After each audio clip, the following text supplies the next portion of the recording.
That is such a key, man. I always say that investors, especially real estate investors, think they're an investor just because they own a property. And I really feel like you're a skilled investor once you have mastered operations. Just like you said, you can have a huge portfolio that doesn't make any money. In fact, we see it all the time that when people come to us to sell property, how much little our margins are, how much money it's not making.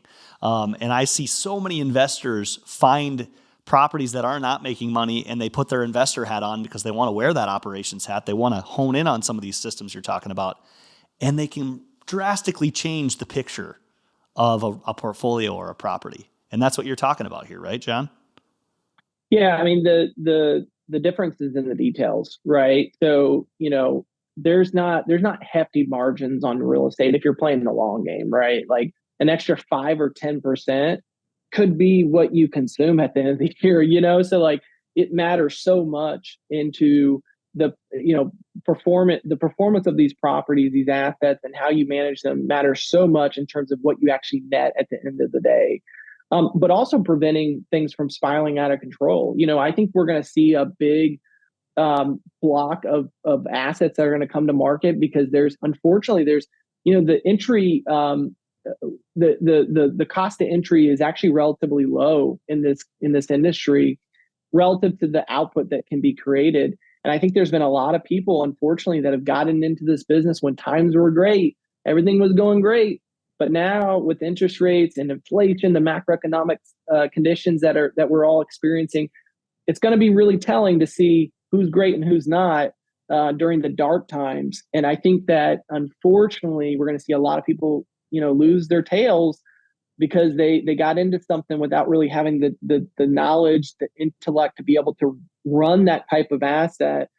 And I hope, because I don't wish ill intent on anyone, but I hope that doesn't happen. But my gut is telling me that we're going to see a lot of deals resurface with due to lack of performance, due to the inability to refi because they're not going to meet the debt service coverage ratios with the rising.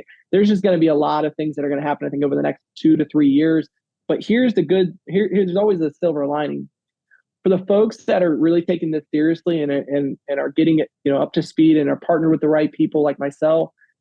I'm going to capitalize, right? So I'm more confident than I've ever been that over the next 2 to 4 years, it will be transformational as it pertains to generational wealth that I'll create for my family. I mean, I've already done that, but I'm about to amplify that because I'm basically getting my troops in order to just pounce on opportunities when they come up. And there's always deals in every market, no matter the season, no matter the economic conditions, there's always going to be deals to be grabbed. Are you well positioned and do you have the resources to take it down? And that's kind of what my team's working on right now. We're gearing up for what we believe to be one of the best buying opportunities for us over the next couple of years than what we'll probably see for the next decade or two. Wow. Wow, that's a great place for us to take a little break. I love that little forecast you just gave. It's excitable. I mean, that was